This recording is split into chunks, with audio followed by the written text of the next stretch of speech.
Hey everyone, welcome to our small footprint. My name is Nyssa, and if you're new here, we are a family of 8 who live off-grid in Australia. This is a what we eat in a week video. So I have been absent for a while, on and off for the past couple of weeks, because I came down with a bout of laryngitis. My voice still isn't 100%. There's still a little bit of, congestion in there, I suppose, but I feel like it's going to get me through a voiceover, and I need to get back into the run of doing these things. So as I've mentioned before, when I tend to take breaks, I tend to get out of the rhythm of doing the videos, and then I find it really hard to get back into doing it. So I find it hard to allot time. Doing these voiceovers is always kind of difficult because it's out in the middle of, I have to come out in the middle of the garden to do it, to get away from the kids and the dogs and all the rest of it. The roosters still come and join me. There's some geese walking around, and there's a pig talking to me over here as well. But at least there's no screaming children or barking dogs for the moment. So getting these voiceovers done is always a bit of a hassle to get them going. So I need to get back into the rhythm of doing it. So what I'm going to do is a what we eat in a week that is older now, because I've missed sharing a whole bunch of stuff. So I filmed a whole lot of stuff. I just didn't get it all out for you guys. And some of this is from before I went shopping, because I got it filmed and sorted but didn't have a chance to do anything with it. So this what we eat in a week is one that people always like to watch. So it is the last week of a 6-week grocery haul. So it is when there is not much left that's fresh, there's not much left that is easy. Not that I make a lot of easy food, but it's about being a little bit more adventurous with using the stuff that's left over, the stuff that lasts well over the 6 weeks and things like that, and turning them into meals that still are enjoyable. I always say that I'm not keen on food that I don't enjoy eating. Some of my food is quite extravagant, really, because I like to enjoy what I'm eating, and if I don't enjoy what I'm eating, and if I don't feel like eating it, then I just don't tend to eat, which is really bad for me. So we tend to make food that we enjoy eating, or I tend to make food that I enjoy eating, so that I want to eat it. And food is such a big part of our lives here that I don't mind it. So this is the last week of a 6-week grocery cycle, and using up whatever we had available and what we had potentially prepped earlier on in the 6 weeks to use later on. So it shows some of the stuff that I've showed prepping in the beginning of the month, used later on. So I do this most of the 6-week period, and I have all the footage for all the meal prep and everything I've done for this 6-week cycle, which will come up next. But I always like to do these things in sort of chronological order. So even though this is a couple of weeks ago now, it's still the oldest sort of stuff that I have filmed and ready to go. So I want to do that first, and then I'll catch up as we go along. So what we eat in a week, last week of 6-week grocery cycle, there is 8 of us, 6 kids ranging from 8 to 16, and then 2 adults. We homeschool, we spend 24/7 on the property pretty much, other than when I do groceries. Darryl does do trips into town to get animal feed and things like that, and he will purchase like cow's milk in there.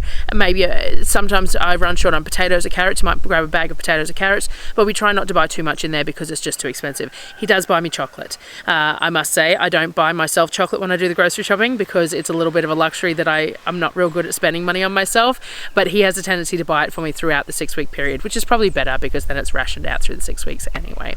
And he only buys it if it's half price, because he knows I get grumpy otherwise. Yes, come and see what we did over this week, and I will share.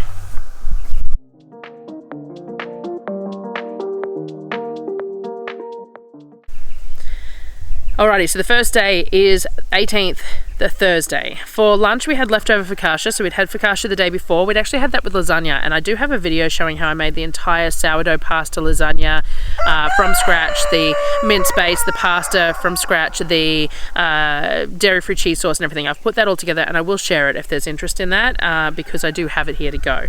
So we'd had lasagna with garlic bread the night before, which I'd used this focaccia for. So for lunch today we had leftover focaccia. We had it with some garlic confit, which again I'd made with the lasagna to make garlic bread, and turned it into toasted sandwiches. I generally make all the kids first, and then I don't film that because I'm just getting it all made up for the kids, and then I make mine, and I tend to film making mine. So this is mine here, and all I did was used the garlic confit on the leftover focaccia with some ham, cheese and tomato. Obviously they didn't have cheese, and used a lid to help press the sandwich as it was toasting. So put it in the cast iron pan, used the lid to help press the bread so that it was toasting evenly and melting the cheese and things like that, and we just had that for lunch. It's one of the reasons why I really like the focaccia, because it can be slit, it can be cut that way and used as sandwiches like that. I have contemplated trying making it on one of my half cookie sheets so it's a little bit thinner, then it would go further used that way rather than sliced into pieces to dip into stuff and things like that. I'm going to try that at some point, though I'm just not real sure how well it's going to, my quantity of dough will sit in one of those half cookie sheets without it's got a little bit of a rim but not much of one, but I'm going to give it a go at some point and I'll bring you along when I do that. So that was lunch. Leftover focaccia with garlic confit, ham, cheese, tomato, toasted sandwiches. For dinner we had sweet potato gnocchi. Now I don't actually enjoy gnocchi, but Darryl and the kids really like it. We get sweet potatoes nearly all year round. They're cheap nearly all year round, but we also get them a lot in the hampers. They seem to come with every hamper. I'm not entirely sure where they come from, but we seem to get some with every hamper, and they store really well. So that we put them in a cardboard box away from the light and in as cool a place as possible, and they store really well. In summer they do sprout a lot, especially if there's any sun showing, like if they got any light showing, but especially throughout the winter they store really well. The only thing is that our bush rats, which are like little possum type critters, they really like to chew on them, so they do have to be put away. I peel and chop all the sweet potato up. Now my recipe for sweet potato is a little bit like what I do with the okonomiyaki. I base my recipe based on how much sweet potato I do. So I just peeled and chopped up as much sweet potato as I chose to do and then steamed it. I used my steam canner to steam it because it's got a really big steaming pot, but you can do it however you want. You can boil it, but you can have a lot of extra liquid, a lot of extra water in the sweet potato if you're going to boil it. Roasting it works really well because it dries it out quite nicely, but you just have to have time to roast it, and steaming it's really nice and quick and it works perfectly fine. So I steamed these first thing in the morning before lunch because you want them to be fairly cool by the time you're handling them. If it's too hot, it just becomes too hard to handle. So I stuck them in the fridge because to chill, and if you steam it, and if you want to steam it if you want to boil it rather than steaming it, putting it in the fridge overnight, especially if you put it in a colander, works really well because a lot of that excess liquid will drop off. I actually bought a potato ricer, because apparently it works really well for gnocchi, though I think most of the time I see it used with white potato, not sweet potato or anything like that. But to be honest, I just can't get it to work right, and maybe that's because I bought a cheap IKEA plastic one. Maybe if I had a stainless steel one then it would be different, but I didn't want to spend a fortune on one not knowing whether it was going to work for me, so I only bought a cheap IKEA one, and the potato doesn't go through the holes in the bottom, it just ends up going up out of the top of it. And anyway, I find that just using my potato masher works better, so I just mash it up with a potato masher. There's a lot of different recipes out there, some with eggs, some without, lots of different photos showing the dough at different textures as well. I've tried making it a few different ways, and this is the way that Darryl and the kids prefer it. I mix through the flour and some nutritional yeast, and that's about it. I mix it through till it's fairly wet. Nobody liked it when I made it into like a handleable dough. They all complained that it was kind of rubbery, so we keep it really kind of wet. So enough flour in there that it's coming away from the edge of the bowls, but it will just collapse and stick as well. So it's still very wet when I'm working with it, so I put it down. I use my dough mat, and I have my Thermomix one is the one that I use at the moment because it's a really good size. I put lots of flour down and I put the dough on there. I use the dough cutter to sort of coat the outside of it in flour, and then I cut chunks of it off, and then I put lots of flour on the board again, and I just sort of roll out those chunks into long sausage shapes in that flour, so it's getting well coated with flour again. Now, because there's not as much flour in the dough, all this extra flour is not going to make any difference. It just sucks it up and it's fine. So once I roll it out into like a sausage shape, I just cut it with the dough cutter. Now, the first few times I made it, I did do the roll on a fork to get the little grid lines in it. I've tried a few different shapings, but I find that for me, it's fine to just cut it into these little pillow shaped. I squeeze them slightly as I put them on the tray, and it gives it sort of like almost a bow tie type shape, and that works fine for us. Now, I do it in layers on the baking tray. So I put a bit of semolina on the baking tray, and then I put a layer of the gnocchi down, and then I put baking paper, semolina, gnocchi like that. It find that it works quite well. The gnocchi sometimes gets a little bit flatter with the weight depending on how many layers you do, but if you just throw it in the freezer, the whole tray in the freezer for half an hour, it solids up a lot more and it makes it easier to handle anyway. And I'm all about doing it in bulk simply, so this is how everyone likes it. So I put it in the freezer once I'm done with it, just so that it's sitting somewhere not collapsing while I'm waiting to be ready to cook it.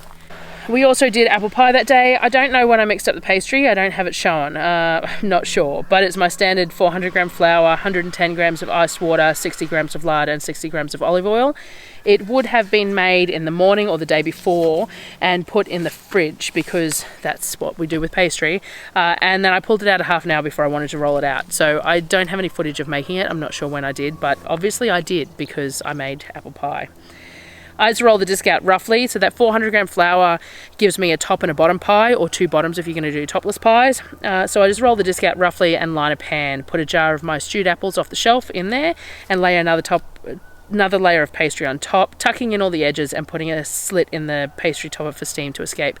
I'm not fancy with it. I just want to keep all the pastry in the pan because my stewed apples are quite wet, so it's going to bubble up a little bit, and just have it in pastry because apples in pastry is tasty.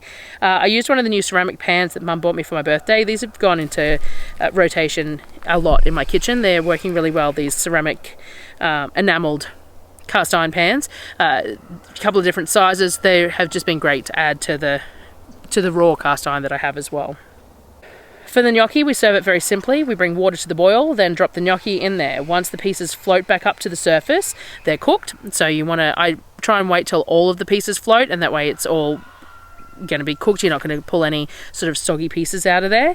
And then we put them into a preheated cast iron pan with a bit of ghee. So I put ghee in a standard cast iron pan and heat it up, and I put the gnocchi from the boiling water straight into the pan. You be careful if you've got kids around, it will spit a little bit with that water hitting the fat. And then they end up with this lovely crust on them that, like, they're sort of crunchy outside, they hold their shape better, they don't sort of mush into each other because that gives them a little bit of a firmer texture on the outside. And then all we do is we serve it like that, to be honest.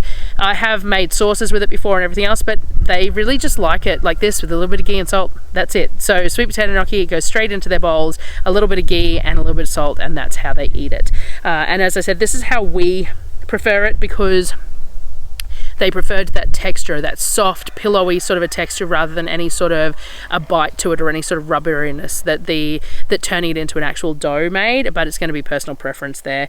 I think it works out that I end up with about 600 grams of mashed sweet potato to a cup and a half of flour to begin with, and then adding potentially a cup and a half more with about quarter a cup of nutritional yeast. That's around about the ratios that I work on, but I do a lot of it by feel. This is what the pie looked like when it came out of the oven, nice and rustic. That's just super simple. If I went to too much effort with my pies, I wouldn't make them. So the whole point is to just make it something that's nice and easy to do. The next day was the 19th, which was a Friday. At lunch we had the leftover focaccia fried up with some bacon and eggs. It's a super standard meal for us here. Some sort of bread, whether it's flatbreads or leftover focaccia or bagels or English muffins or something like that, fried up with some bacon and eggs, or some sort of leftover meat like roast meats or chicken or any sort of a meat with some eggs. Dinner we had pesto pasta. I made the kids and served them, so again I tend to make the kids meal, serve it up and then film making ours because it's just simpler to do that way. So I had sliced up some of the smoked chicken tenderloins. So these smoked chicken tenderloins were from early in the month. I filled the smoker with the tenderloins. I used half of them over the next couple of days and the other half went into the freezer. So this is one of those items that were made early in the month that we're using now. So I sliced up the smoked chicken tenderloins and then I made the standard pesto pasta. There is a short showing how I make it. But we do 3 egg yolks with a jar of pesto, lemon juice, a dash of cowboy candy, a splash of oil in a bowl. Whisk it together. And then when you add the fresh boiled pasta into the sauce directly with plenty of the pasta water, it will cook the eggs and turn the sauce really lovely and creamy. Then we added some of the smoked chicken pieces as well, and that's what we had for dinner. A really simple food day for that day, which is, always nice. The next day was Saturday, and the 20th. I don't appear to show lunch. I'm not sure what we ate that day.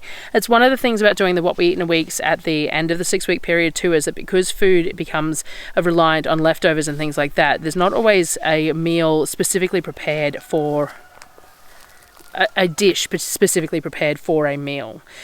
So you know, that I don't appear to have lunch shown here.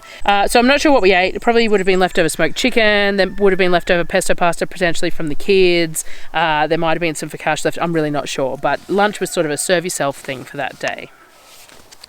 For dinner, I basically did rissoles, kind of like the Salisbury steak patties, similar to my French onion meatballs. It was just a bit of a throw together meal.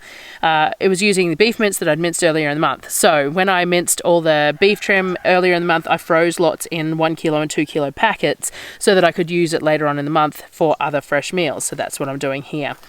So it was a bit of a throw together meal. I just sort of stuff that you put away early in the month that you're going to use later in the month for, and that's the purpose of putting it away earlier.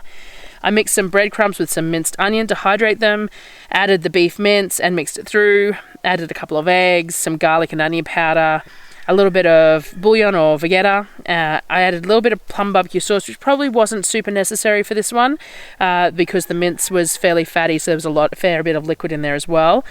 And a splash of Worcestershire sauce. I mixed it all up well. I did end up adding more breadcrumbs until it got to the right consistency to hold together in a rissole shape. I was using store-bought breadcrumbs instead of homemade, and I find they work a little differently. They're much smaller, so they've got less surface area to soak up the liquid, so I find that they don't soak up enough, and you end up having to overuse them, which is why I don't particularly like them, because I think they change the texture of things, whereas using homemade breadcrumbs, they're a flakier, they're a bit more like a panko crumb, and they soak up more liquid and create little pockets in the minced goods that you're making. So I'm not a huge fan of store-bought breadcrumbs, but I always have a packet in the freezer just in case. I fried them off in the cast iron, just grabbed handful size rissoles. You don't need to cook them all the way through because we're going to be cooking them in gravy afterwards, but you need to cook them enough that they hold together, that they're not going to just fall apart when you're flipping them and things like that. I caramelized some onions in another pan, though I did end up swapping pans here as well. I put the caramelized onions in one of the enamel pans instead of the cast iron because I thought that would be easier to make the gravy in, also easier for cleaning purposes. So I made some gravy over the onions. I used the rich gravy powder that I buy from Costco. I'm making it a little bit thinner than I would for making it served poured over food. And then I put the par-cooked rissoles into the gravy and let it simmer, thicken, and cook the rissoles the rest of the way through. I served the rissoles over some mashed potato and steamed frozen veg.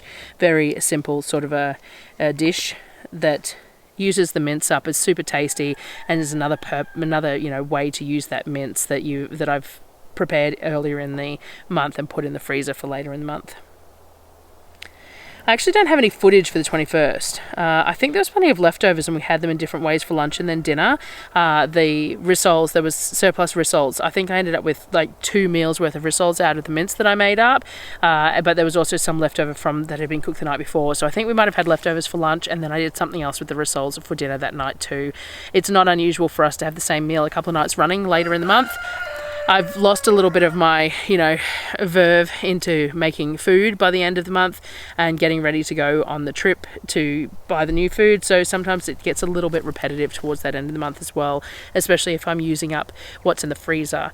So I don't necessarily know I'm using up, I might have pulled a 2 kilo bag of mince out and only really needed a kilo for that meal, but I've got a kilo that has been frozen and defrosted and needs to be used, that kind of thing. So sometimes there's some repetition there. So yeah, the 21st, I think we had leftover rissoles for dinner and potentially for lunch as well. On the 22nd, which was the Monday, burgers had been requested for dinner, which worked well for this late in the month because, again, I'm using beef that I have minced up earlier in the month and frozen. I prepped brioche dough the night before, and then in the morning I brought it out to shape it. I'd actually trialled 2 different types of dough here. So I've been playing with my brioche doughs because I like my brioche dough to be kind of light and fluffy. I don't like it too heavily enriched. So I've been playing with the recipes a little bit. I also one of the ones I tried here doesn't have egg in it, thinking that, at some points of the year eggs are a little more scarce, so maybe I could do it. We didn't like it, so I'm not going to be, I still prefer my main one, which is one I've shared before, and it's going to be the one that I'll put up on the website. So I did a double batch here because I did the 2 different types and then brought it out in the morning. So I used half of each type of dough to make the hamburger rolls because I wanted to check them both out. So I made 16 rolls out of a batch of dough. I put 8 to a tray so they spread out nicely like hamburger buns. If you put them a bit closer together, they get height on them, a bit like dinner rolls, but we want them flat for hamburger purposes. But whatever shape you prefer is fine. I put them in their trays and I leave them for their second proof. The other half of each batch of dough I made scrolls out of. I was experimenting a bit here too. I made 1 set of scrolls using just stewed apples off the shelf with a bit of almond meal to soak up the excess liquid and a sprinkle of sugar and cinnamon. And then the other batch of scrolls I made a sort of a chocolate filling for. I melted some ghee, I ground up some almonds into a bit of almond butter, added cacao and sugar to the ghee as well until I got sort of like a nice chocolatey spread. It was gritty, which was fine because you don't want it to be too wet because then it'll leak out of the rolls anyway. Spread it over the dough before rolling it up and cutting it as normal. I put the scrolls into my round trays and left them for their second proof as well. Once the rolls were proofed a second time, I brushed some egg over the top of them and sprinkled them with some sesame seeds, and then I baked them. Not everyone's a fan of sesame seeds, but as I've said before, I like them, so they can pick them off if they don't want them. This is what the scrolls looked like after they were baked. Turned out well. As I said, not keen on the second lot of brioche that I was testing out, trying to replace those eggs, so I'm going to stick with my initial one for the moment. For the hamburgers, I like to stay super simple. I just do the ground beef with some onion powder and salt and work it with my hands till it's the right consistency. I do 90-gram patties. And I love to use my tortilla press. So I put the balls in the middle with some baking paper that's been oiled and I press gently. This spreads out really nicely.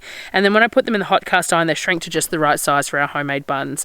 I just find it gives me some consistency in those hamburger buns. I wouldn't mind getting one of those burger presses that I can just do it straight in the pan. But for the moment, this works really well in that it keeps some consistency in the size of the hamburger patties. And then I toasted, so I did all that for the kids. I serve the kids up on a platter. I generally give them all the hamburger buns, the patties, and all the stuff that they can put on them, and they can serve themselves, make their buns up as they like. There is 2 buns per child, 2 hamburger patties per child. They choose whether they want 2 or 1 for a meal, and they have the leftovers the next day for eating for lunch or whatever as well. A bit like what we do with pizza. For Darryl and mine, I toasted the inside of the buns lightly. I spread it with mayo and caramelised onion jam, and on my patties I melted some cheese. I tend to make smaller patties by weight for Darryl and I because we like that whole double-decker burger thing. So I just use less weight per patties and squish them flatter and use them like that because we just, like that whole double-decker thing. At the beginning of the month, we always have salads on our burgers, tomato, lettuce, cucumber, whatever. But we don't have any at this late in the month until I get the gardens working for us again anyway. The next day was a Tuesday and it's the 23rd. I haven't got any footage of lunch again, but it was probably the leftover patties from the night before with eggs and if we had any buns left over, things like that. This time of the month, as I said, more leftovers and throw together meals. And I'm working hard on getting everything sorted for the grocery trip, but I've also lost a little bit of my drive to do much in the kitchen. So to a degree, I throw stuff together that isn't really necessarily film worthy. For dinner, we had the ramen, the basic recipe that I keep on making, based on the Pick Up Limes one. It has the chili bean paste, peanut butter, coconut cream, miso, and garlic all mixed up into a sauce. I saute off all the finely chopped cabbage, add the flavour mix to it, so all that coconut cream and everything gets added to it, as well as some stock, or water and vegeta or bouillon if I don't have any stock. I don't have any stock on the shelves at the moment. It's something that I'm lacking because getting bone-in chicken has been awfully difficult lately. I did get all the chicken drumsticks this month though, so I will use them to make stock, and we're also processing some of the roosters, so I'll have those to use as well. But for the moment, I've been relying on the vegeta and water a lot, which has its pros and cons. So I added some chicken. I believe this was marinated grilled chicken thighs that had been vacuum sealed and frozen early in the month. I bring it all up to a simmer and it's ready to go. I cook the Jinmailing ramen noodles that we really like, the ones that come in a 1 kilo pack at Coles. They are definitely our favourite ramen noodles. They take 4 minutes in boiling water. And then I just put the noodles in a bowl and ladle over the cabbage, chicken and broth to serve. It is a favourite meal. It has actually been requested for dinner tonight. Fancy that. But that is a favoured meal here, and it uses up whatever vegetables I have. If I have more than cabbage, then more than cabbage goes in it. But if I only have cabbage, then that's fine too. The next day is the 24th, and it was a Wednesday. For lunch we had some broth and cabbage left over from the night before, but there was never near enough for everyone to have a meal. So what I did was the mayo ramen hack thing that went around TikTok. So I put 4 egg yolks with a tablespoon of the Vegeta and a generous helping of the homemade mayo, all whisked up together. In the TikTok hack, I think they're using the flavour sachets from instant noodles, but the Vegeta works just as well. And whisked it all up, and then you add the hot cooked ramen noodles, much like I do with my pesto pasta. So it's using the heat of the ramen noodles and the water that it's cooked in to cook the eggs and make it into a creamy sauce, adding more pasta water, noodle water as you need to loosen it up. But I'd also warmed up the leftovers from the night before that had some cabbage, some chicken, and that spicy sort of ramen sauce, and I put that over the top of it as well to thin it out as well, and we had that for lunch. So yes, we had ramen for dinner and lunch that day. But you know, that's what we did. And that's what we do. We're talking about using up as much of what we have as we can, because that's how we do a 6-weekly grocery haul. This is the epitome of how a 6-week grocery haul works. That at the end of the month, there's less fancy, but still solid meals. It's just a little bit more repetition. And this is how we would get through another 6 weeks if we had to, if I couldn't make a grocery trip. We would have enough there to be able to get through potentially another 6 weeks of food, just it would be a little bit more boring like this. So for dinner that night, I pulled out the other kilo of smoked beef pieces. So earlier in the month, I had diced up and smoked 2 kilos of beef chunks in the smoker, not to full cooked. They were still a little pink in the middle. I'd used 1 kilo early in the month, and then I pulled out 1 kilo to defrost for this meal. So I made a batch of stew, which I think is what I did with it last time. I had intended to make pie filling, I think, out of it, but I didn't end up doing it. I did another batch of stew, which we really enjoyed.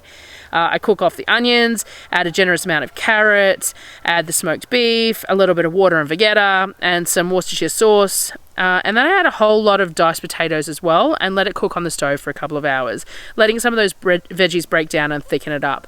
I think I also took some broth back off, mixed a little bit of potato starch in it, and put that slurry back in to thicken it up even more, because we didn't have any bread or anything that we were eating it with. We were just eating it as stew. The smoked beef chunks definitely add a lot of flavour.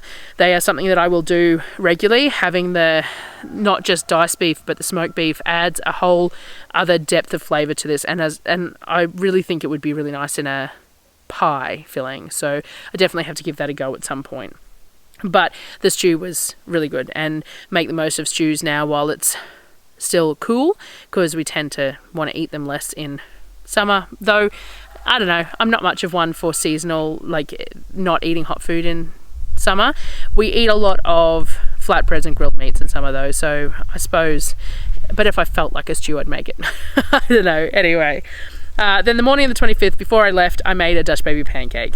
So this is our standard go-to when we have plenty of eggs, and at the moment the chooks aren't laying massively, but we do get a little bit of a surplus sitting on our bench eventually after every few days, because we're using them a little less. So I made Dutch baby pancake. We make a really large one. This is inspired by Three Rivers Homestead. It's 18 eggs, 600 grams of milk and 350 grams of flour. That's how I put it together. I whiz it up really fast in the Thermomix, so on like speed 6 in the Thermomix for a good 30 seconds to incorporate lots of air. I use coconut cream. I tend to use a 400 gram tin of coconut cream and then top it up with 200 grams of water. And then lots of air incorporated, scrape it down, whiz it up again. You want a cast iron dish in your, well, I reckon a cast iron dish works better, in your oven. Barbecue, we use barbecue. Put a big dollop of ghee in it so that it melts and heats up really beautifully. Once that's sizzling, you want to pour the batter into the pan, into that butter, so that will help create non-stick for that pan. And then you bake it. It does take anywhere from 20 to 40 minutes, just depends on how hot the oven is and things like that. It really is going to vary in each oven situation, this one. But you know it's done when the middle is solid, because otherwise the middle is still liquid. I I describe it as basically a baked custard. It comes out of the oven all puffed up. It will collapse as it cools, and the center is very much like a baked custard. So that's how you want to judge the doneness. In the middle, if it looks like a baked custard, it bounces back, then it's done. If it's still liquidy and it jiggles, then it's not quite done, like a cheesecake or a baked custard. So we serve these with a range of things, sometimes bacon and maple syrup, sometimes stewed apples, sometimes blueberry compote. It really just depends on what I make for it that day. We also really like apple scrap syrup, which is a whole lot cheaper than maple syrup, which I make using the peels and stuff from apples that I use for like pie filling and stuff like that. So that was the last thing I cooked before I went on the next 6 weekly grocery haul. So that was what we eat in a week for the last week of a 6-week grocery cycle. Definitely some repeats in there, definitely some meals that weren't worth recording because that's what we do at the end of the 6 weeks, and obviously I didn't record it. I also get a little bit of fatigue by the end of the 6 weeks in regards to filming and food and stuff too, so that's partially responsible for that too. We don't film, I forgot to say at the beginning that we don't film breakfast as such unless I make something specific, because breakfast is much of a serve yourself sort of thing. I bake sourdough granola and I make fresh yogurt, so they have granola and yogurt, or they have cereal, so I buy Wheat Bix, cornflakes and rice bubbles in each 6-week period, and they use that with rice milk. I make almond milk up with almonds and dates in the Thermomix and strained, and they use that with the granola sometimes, or with oats. Make porridge up, they like a chocolate porridge. I make apple cinnamon porridge, sometimes I do baked porridge or oat bakes, things like that, but all of that sort of stuff is just very standard throughout the whole month, and I don't tend to film it because I'm really just not at that point in the morning for a start, especially not in winter. I'm still normally in my pajamas, and yeah, it's sort of a serve yourself, or they eat leftovers. So I don't tend to include the breakfast meals in our what we eat in a week. So I hope that gave you some inspiration when you're scraping the bottom of the barrel of what's there, though I like to think that we never have to scrape the bottom of the barrel because we plan it in such a way that there's always food. It's not necessarily the food we choose, but there's always food. And thanks for watching, and I will see you on the next video. Thanks, guys.